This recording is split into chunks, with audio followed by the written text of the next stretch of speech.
back, everybody, to the Trainwell podcast, inspiring you to move more, get stronger, and have fun, as always. And on today's episode, we are going to talk about the importance of recovery and stress management during perimenopause. It's always vitally important, but especially during this time when the hormones are fluctuating, it is even more important. I have learned so much in this series, D, that I want to thank you. I want to thank Chris. I want to thank even Farah with her insight on nutrition because, this isn't something that me personally have a ton of experience with. You're definitely the pro, Darian. You know much more about this than I do. But like what you said earlier about, like, even if you're not going through perimenopause, even if you're a male, right? Like, still listen to this because maybe your partner is going to go through this at some point.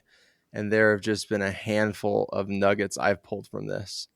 Yeah, it's been so great to actually just talk about this topic and bring it into the light of day because I don't think enough people are talking about it. So if you're just tuning in now to part 4 of this series, we did some amazing episodes before this. So I would highly recommend stop here, go back to part 1, listen to 1 through 3 first. So what we talked about in that first episode, and this is a reminder for everyone too, we really broke down in that first part of the series what's happening in the body during perimenopause, what even is perimenopause. And we got to hear Chris's personal story, which was really great to hear. And then in part 2, we broke down how to work out during perimenopause to be super efficient and effective, really optimize your workouts.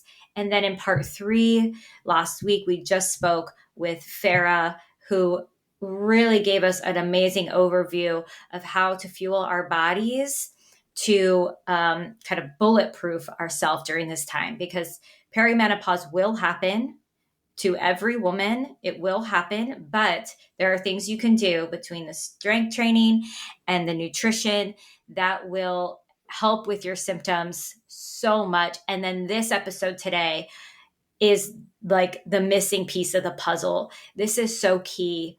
And it's honestly a shame, Joey, that we did this one last, because I would argue it's maybe the most important one. Would you say that's true? Yeah, I want you to share with the audience how, before the mics were hot, how you have shifted your mindset of the important buckets of overall fitness. I came to you and I said, I think sleep is number 1. And then number 2 would be nutrition. Number 3 would be movement. And I remember you said that your number 1 was movement. So talk to us about how you've changed that and why you've changed that. And then we can start talking about recovery, stress, sleep, etc. Yeah, I did say I felt like movement was number 1, but really just the more I learn, the more I'm like, we can't even start to really optimize workouts until we're getting sleep, managing stress, and managing our hormone levels. You will not get anywhere with your workouts as far as where you actually want to go if you're not getting the adequate recovery that you need. And part of that is managing stress as well. And I want to talk about why that is, because as women, especially women who are like hitting perimenopause now, so Gen Xers, millennials, older millennials, we were in the era of cardio is king. We were all doing spin classes until our noses were bleeding. We were all doing step aerobics. We were on the ellipticals. When I went to college, it was you had to sign up for an elliptical, and there was like 100 of them. Okay, that's an exaggeration, but it was just like rows of ellipticals, and you actually had to sign up, and you were only allowed to stay on for an hour. And what people would do, Joey, what I would do too, because I was obsessed with cardio at this time, you'd sign up for a slot at, like, let's say 10 a.m. You could only sign up for an hour. Then you go down the list, sign up for a different one for the next hour. So you actually get off your elliptical and just go to the next one. That's how much we were obsessed with cardio. What do you think about that?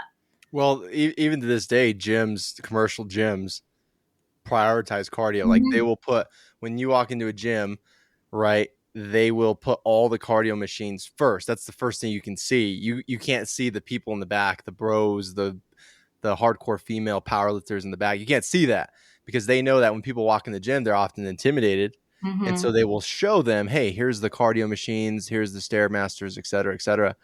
But we hope, right? This is all starting to change.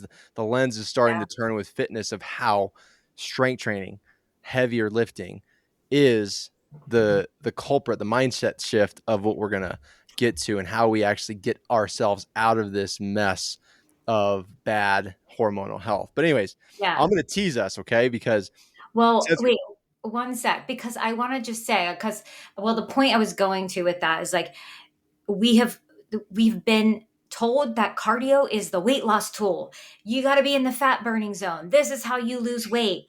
Like, this is what we've been told. And we've been brainwashed to think that we need to be in these super thin bodies. And all that is doing is decreasing your muscle mass and putting more stress on your body. It's not doing you any favors. And it's scary to tell a woman who is now in a phase of life where they're seeing some extra weight gain, especially around the midsection. And then I'm telling them, hey, stop doing your cardio excessively. Start lifting weights in the gym. No, you don't have to be sweating and dying on the floor after a workout. No, you don't have to be working out like 7 days a week.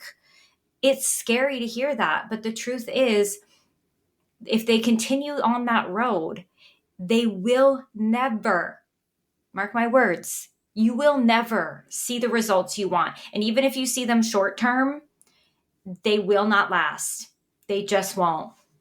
keep in mind, listeners, we're not telling you not to do any cardio, right? Because you do need a good, healthy heart. So don't take this as stop doing cardio completely, but definitely, definitely, definitely cut it back. We'll shift it to something that's more appropriate for this phase of life. And we Chris, did talk about that in our workout episode that we did, part 2. We talked about true high intensity and sprint sessions as a very effective form of cardio versus steady state. polarized training. If you don't believe us, check out Stacy Sims, Andrew Huberman, and Mary Claire Haver, right? Yeah, for sure. Yeah. So give us some stats now, Joey. All right. Well, let's talk about recovery real quick, okay? Right here, the Journal of Women's Health, 2022, pretty recent. Women who prioritize recovery are 30 to 40% more consistent with their fitness, right? Not a big shocker. We were just talking before this to talk about cortisol. Cortisol is your stress hormone, right? The more cortisol you have, it's a bad thing, right? By the way, fun fact, the only exercise to decrease cortisol is walking, but easy walking, not power walking, not like the fast walking you see in the Olympics. You can argue breathing in there as a quote unquote exercise to reduce cortisol. But, anyways, cortisol sensitivity rises by 25 to 30% during this phase of a female's life, this perimenopause. And that's from Endocrine Reviews 2022. And the last one I want to say here, and D, you can start diving into the stress and whatnot, is Mhm. 40 to 60%. Okay. Almost more than half of women in perimenopause report sleep disruptions. Okay. That's from the National Institute of Health, 2023. Yeah, that will be come as no surprise to anyone in perimenopause. Like, this is like among the top things we hear from women in perimenopause is that their sleep is totally messed up. And I want to kind of dive into what's happening hormonally in the body during perimenopause and why it's such a, let's just be real, it's such a shit storm of hormones and sleep disturbances and increased stress, and it's real. Like, all these things you're feeling, this is the other thing I hear from women in perimenopause is they're like, well, I'm having this, I can't sleep at night, I'm having brain fog, I'm having mood swings, I'm having joint pain, but I don't know if I'm in perimenopause, who knows, it's just life. And it's like, yeah, I get that, because it's like all these things kind of coming together at once to make up this like plethora of symptoms that women are having.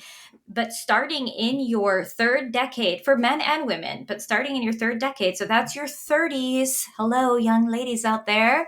If you're in this decade with me, I'm coming very rapidly towards the end of it, but this is when cortisol starts to rise and continues to rise with age. So imagine this: you're in perimenopause, your estrogen and progesterone are decreasing, big fluctuations, and your testosterone's decreasing.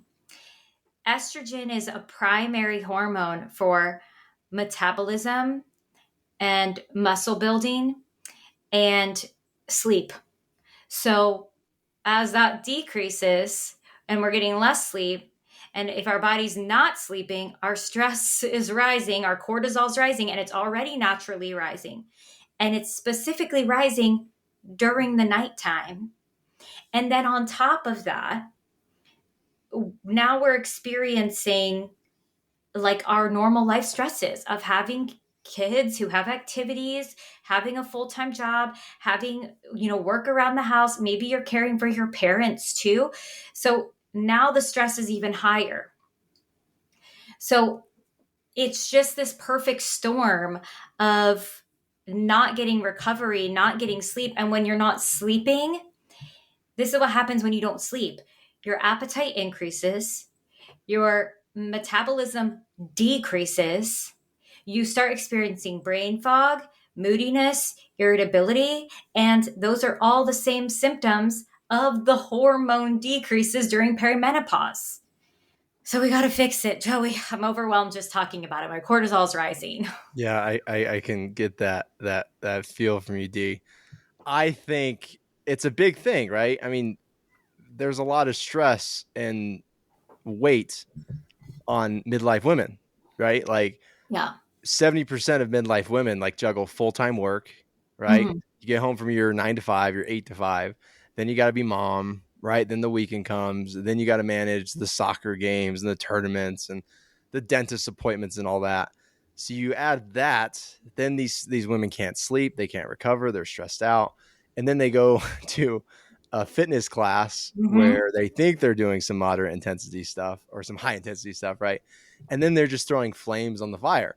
And I'll relate it back to here to like shift workers, for example. Like I used to train a lot of firefighters, right? These shift workers, and they weren't sleeping, right? They up all night, and then they come in and they want to still do a high intensity interval class or something hard and heavy because they see the reel on Instagram or TikTok, and it's like, no, like you got to go lay on your back and breathe for like 20 minutes, right? You need some silence, right?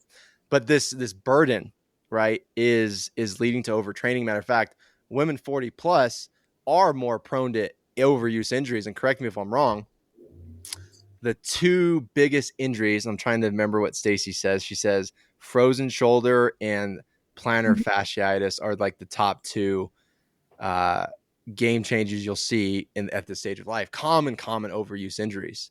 So Yeah. let's really dive deep into recovery now. Okay, like what are recovery strategies that actually work for us, D?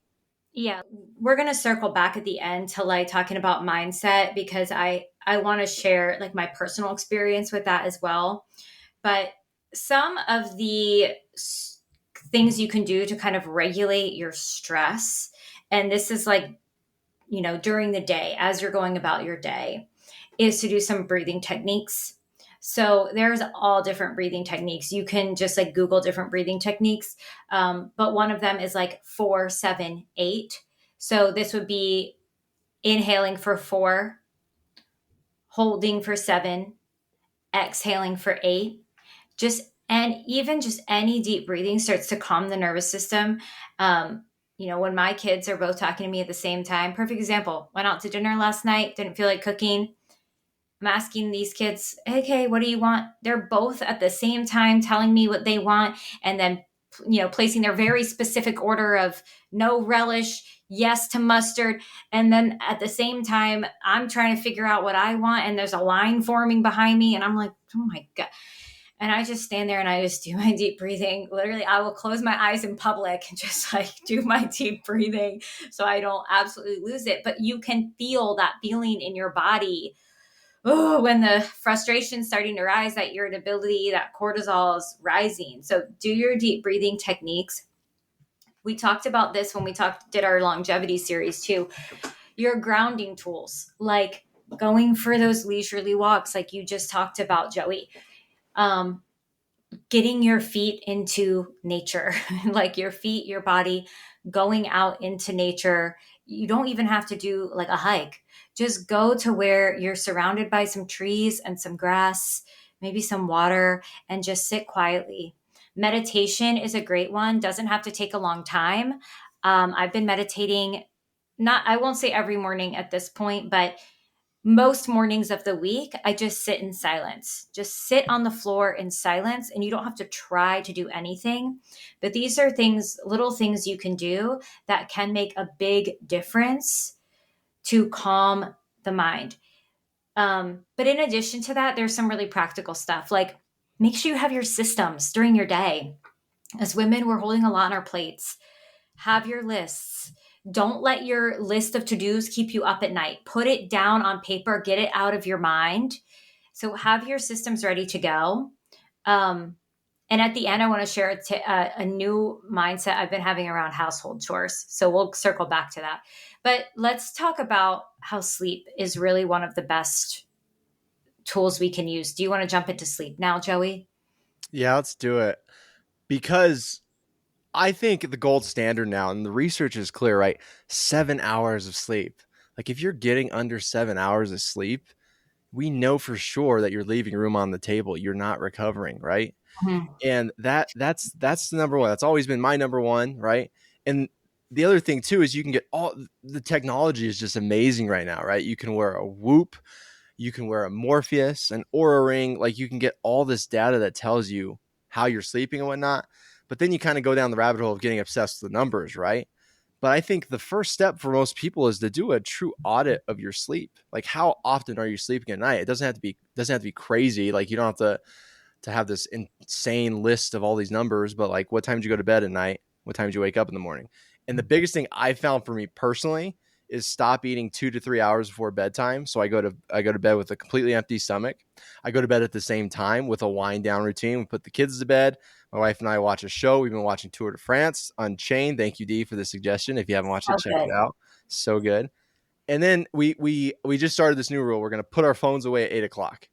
No phones, no screens, off. Okay, unless of a crazy emergency, which hasn't happened yet, right? And then we go to sleep, right? And so I encourage people to find their own routine. Okay, we always talk cool, dark, quiet. Cool, you want your house, your environment in which you sleep in to be 68 degrees.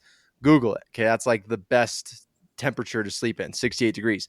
You want it dark, go buy some blackout shades from Walmart. You want it quiet. Okay, ideally, if you can, try to put your pet outside the room, right? Because the allergies and the whatnot. And if you can, sleep as far away from your kids as possible. We just combined our 18-month-year-old and our 4-year-old into one room. So it's been a little chaotic last night, right? It's hard to do deep breathing like that in the middle of the night, by the way. But have a system in place that you can stick to consistently. I want to. We'll touch on caffeine and alcohol, and even THC. Some people think that it actually helps them sleep better. It'll help you go to sleep. It actually disrupts your sleep, especially alcohol as well. But try those steps. Magnesium. Okay, I want to talk about magnesium real quick because I have found the best magnesium supplement on the planet, and it is by Bioptimizers because there's 7 different types of magnesium. We're not sponsored by them, but it's the only company that I have found that manufactures all 7 types of magnesium in one capsule. So check them out, Bioptimizers. Okay, use coupon code Joey and Darian Rock. That's not a real coupon code, but just check it out. Okay, Yeah, because don't do magnesium will that. help you sleep. So try those tips out for sleep. Do you got any other tactics? No, I think that those ones are great. I just really want to like hammer home that if you think that sleep is not going to help you achieve your goals, you're wrong. I will just straight up say it. You're wrong. If you think it's not worth investing your time and energy into fixing that first, you will not get anywhere. Your workouts will be for naught. Your nutrition will be for naught. You have to fix your sleep first, like more and more. I have clients who are telling me, like, I'm working out, I'm doing all the things, I'm eating well, I'm eating clean, whatever, and still nothing. And then I ask them, okay, let's talk about your sleep. Oh, I don't sleep. Well, there's your problem right there. Put the barbells down, ladies. If you're not sleeping, put the barbells down. And then if you're not eating on top of that because you're dieting, you're putting yourself into a bad situation here. I just need to hammer it home. So sleep first. So yeah, So Joe. I went to the doctor yesterday, got my annual physical, right? And I'm in the bathroom, and it's at CSU, Colorado State. It's at the university, right? So there's all this content for students to look at, right? And I want to talk about napping, okay? Because napping is the Oh, good. superpower, okay? Mm-hmm. There was this little infograph right by the urinal, so you couldn't miss it, right? So if you sleep 10 to 20 minutes, okay, that is like the magic number. That'll leave you energized, supercharged. That's like your golden ticket. It was saying that 30 to 90 minutes, or sorry, 30 minutes to like 40 minutes, you're going to wake up groggy. Avoid it. If you nap for 90 minutes, so that's a full sleep cycle, that's recharge too. So long story short, 10 to 20 minutes, the cat naps are amazing. Just try to end your nap before, or try to end it before 4 o'clock. Okay. Anything after 4, if you generally go to sleep between 9 and midnight, I believe is what the research says, but 4 o'clock is kind of your stopping point.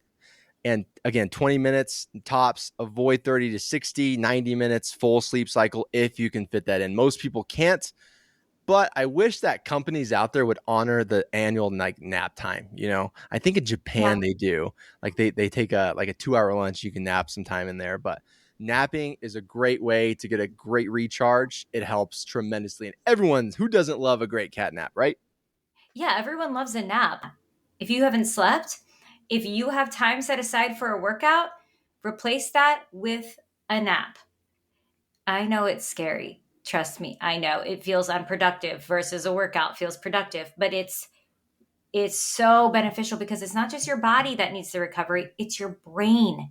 Your brain needs recovery. If you're thinking that you have brain fog and irritability and you're like losing your words mid sentence, take a nap.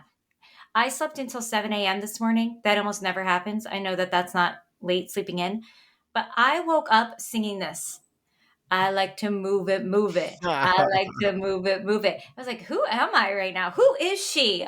She is a well rested woman in the world. That's who she is. So maybe that's a good advertisement there for getting Well, some more sleep. I woke up to Live and La Vida Loca. Oh, we're both stuck in the 90s. What's happening? I would like let's touch on nutrition real quick, because yes, Farrah did Yeah. an incredible job, but I think like us prioritizing around recovery is really good. So can you lead us down some quick nutrition stuff on strategies that tie into sleep, recovery, etc.? Yeah. But Joey, do you want to talk a little bit about like active recovery? Oh yeah, I totally missed that. Yeah, Yeah. let's do it. Let's talk about active recovery because we're telling people like don't do a workout until you fix your sleep, but it doesn't mean you can't move your body because there are ways to move your body that aren't going to, like Joey said, a leisurely walk. That's not going to elevate, but then there are some things you can do to move, and especially if you move first thing in the morning. Um, Studies show that exercising first thing in the morning will actually help you sleep. So, what are some like gentle ways we can get moving? So the first thing is morning sun. I think this isn't necessarily movement, but if you wake up and get those rays in your eyes, the research is like profound with circadian rhythms and whatnot. Even if it's just sitting outside, having a cup of coffee and getting the sun. If you're in Colorado in like February, January, you ain't doing that unless you're ice fishing with me. But still, if you can find some way, put on a heavy coat and go for a leisurely walk, or even I've done this before, I've got up and gone out and done some mobility in my backyard.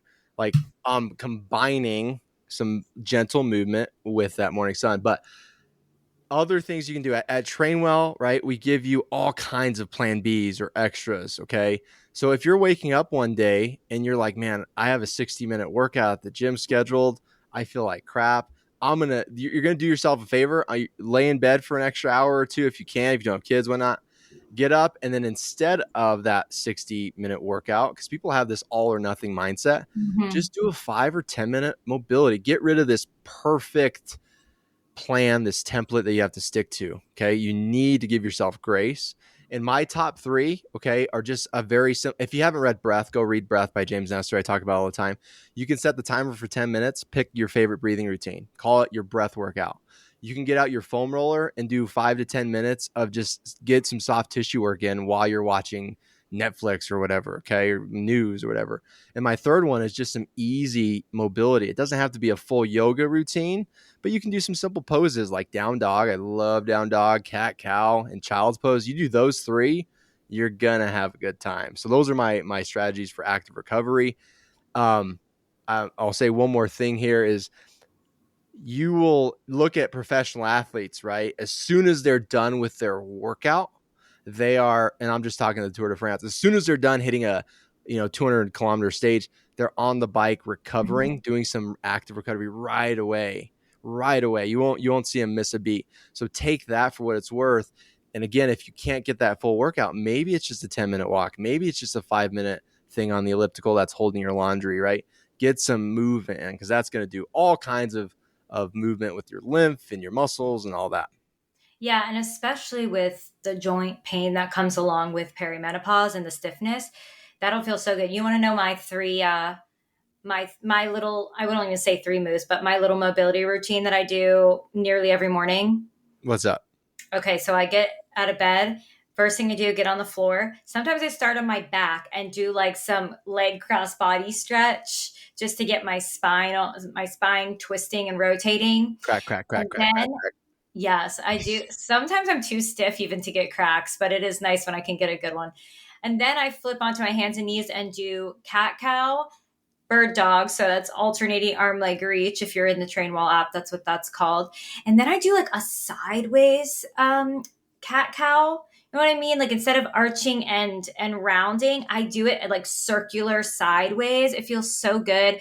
And then I go into some spinal waves. Like, so if you're in down dog and then you like wave into a plank and back into a down dog.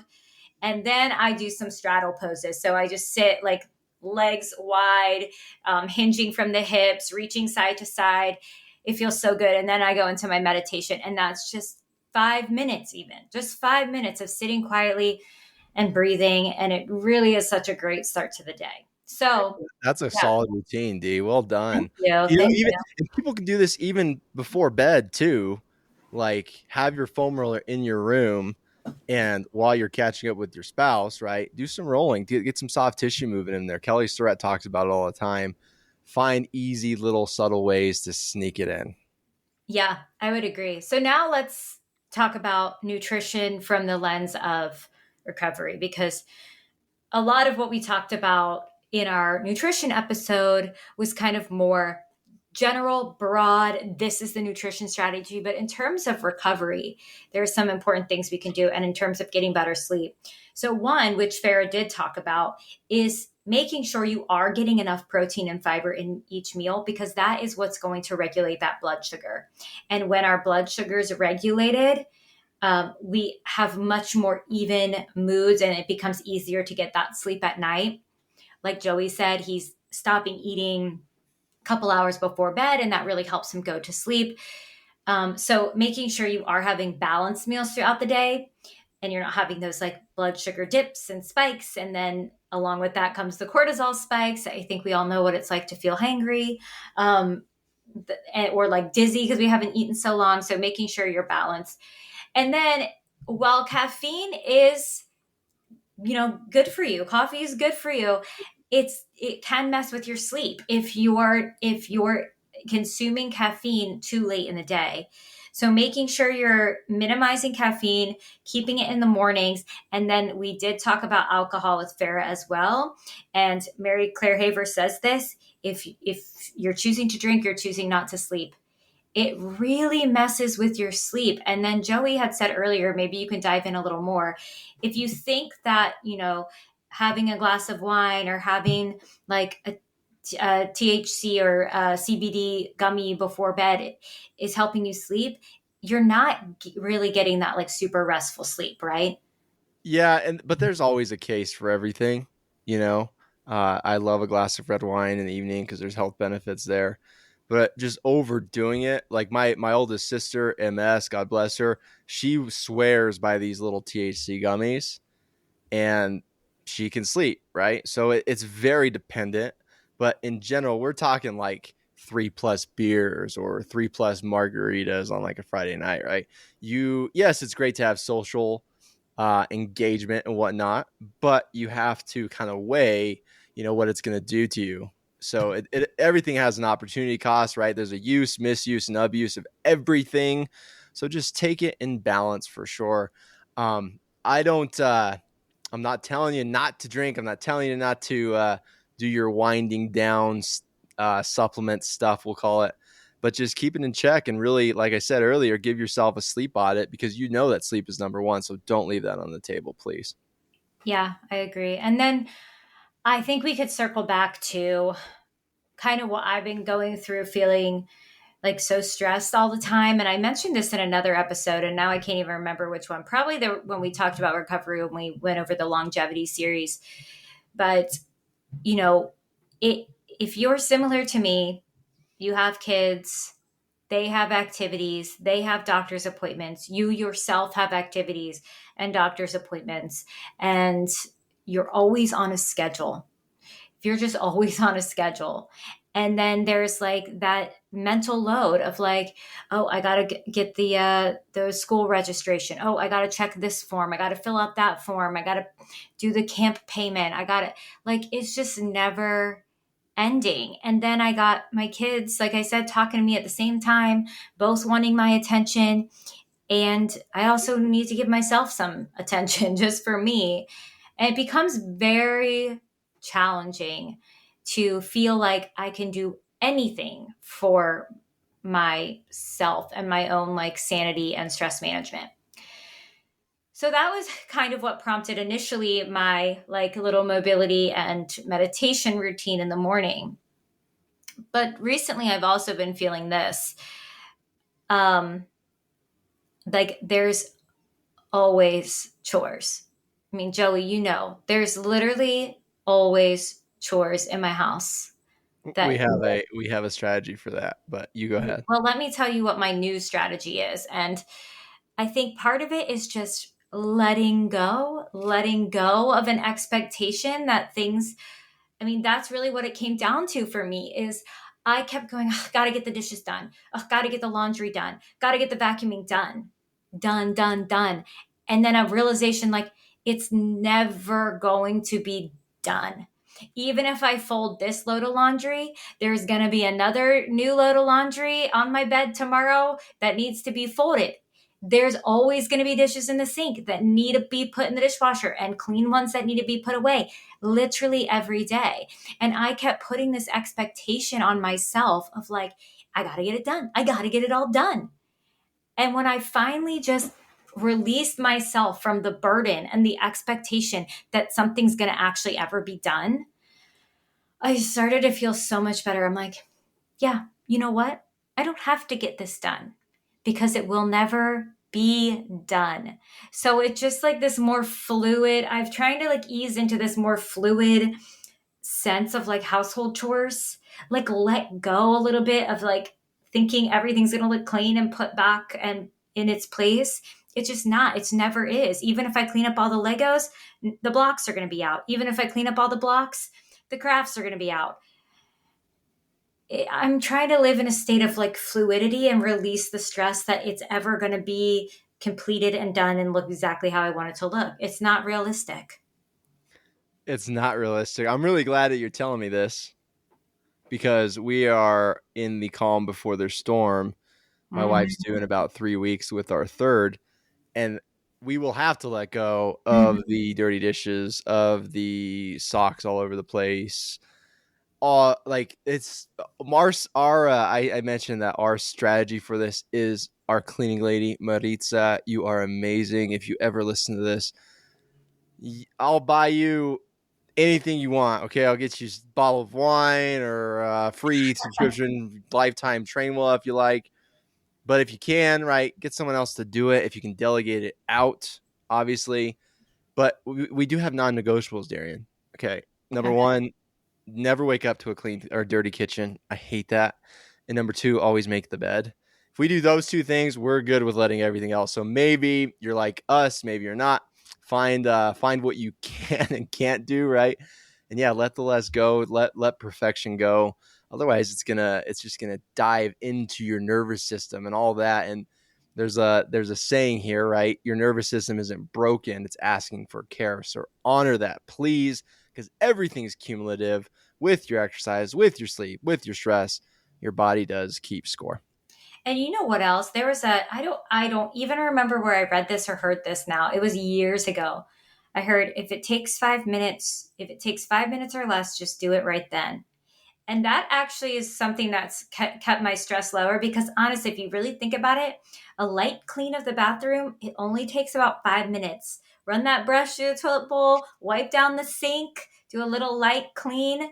It's so fast. You can do it anytime. It doesn't have to be this like big deal. And I sometimes say to myself out loud, I literally will say out loud, and my kids will hear me too. I'm feeling really stressed about this mess, but it's okay because I know I'll get it done later. It's okay. I just have to calm myself down. I know that I am not going to look back on my life and wish I would have kept my house cleaner. I'm going Yeah. to wish that I was more present with my kids, that I got irritated with them less. I get so irritated with them for making a mess, but the reality is, like, I do want them making a mess. I want them to feel comfortable in this house and playing. And, you know, I'd rather be out enjoying life with them than inside doing more vacuuming. That's the reality. That's where my priorities are. So for me to be stressing about that, useless. It will all get done eventually. And I think that's important for women to remember. Challenge this. What would happen if you didn't do it? What would happen if you didn't do it? If you weren't keeping it in your head? It's your choice. It is your choice. What can you let go of? It's important. We got to let go of something. We can't do it all. I love it. I love it, D. Um, why don't we end with this? Okay, let's wrap it up by give us your number one thing that you can do today for all our listeners. Right? What's a quick win that they can do right off the get go? Is it letting go? Is it doing a nighttime routine? Is it doing a morning mobility? What is it for you that you would suggest? Yeah, okay. That's a really great question. I mean, it does depend, right? But I think a general thing that you could do today is look at your day, look at your calendar. What is one thing you can let go of that you can drop to prioritize your recovery, whether that's taking a nap, whether that's doing a mobility routine, whether that's sitting down and doing some deep breathing and having some time to yourself. I think that would be the thing, and make it a priority for yourself. And even if it means dropping a workout, because if you're not sleeping, you'll get way more from dropping that workout off the calendar. That was mine. My one takeaway is get in the habit of being okay to have a rest day, of dropping the workout, being okay with saying, "Hey, I'm going to do this." I guess my second thing would be to have a plan B, right? I'm a huge fan of foam rolling. I'm a huge fan of breathing. So have that in your toolbox ready to go. But number one, be willing to drop the workout. Number two, have that plan B by your side. Get that roller in your room and roll. You know what, Joey? You know what's so fascinating to me, really quick? Women are so scared, right? They're so scared to let go of a workout or, eat something that's just satisfying and good for their soul. They're so scared. And yet they're not happy with their bodies right now. And like the thing they're doing now is not making them happy with their bodies. You know what I'm saying? Like if they're working out all the time and they're dieting and they're still not happy with their body, there's nothing to lose by trying something different and challenging that and facing that fear and saying, what's going to happen if I actually just allow myself to sleep instead of killing myself in the gym? You will be shocked to find that you will feel so much better and you will be well on your way to getting where you want to go in terms of how you want to feel in your body. So I think I just want people to just take a chill pill. No, I'm just kidding. I know it's not that easy. I appreciate everyone so much for listening. If you've been following along throughout the whole perimenopause series, thank you for listening. We hope you learned something. Please let us know, write to us, text us, email us. What did you learn? What are your takeaways? What are you going to do going forward, having listened to this series? And we really did want to try to get an expert for HRT to come on, and we weren't able to get someone on during the series, but we're still going to work on that. So stay tuned. We do plan to get some more experts on to talk about things like HRT. If you haven't already, check the show notes. Get your 2-week free trial period with us. If you have any questions or have any issues, please reach out to us, as Darian said. We love all you guys. See you next time. Bye.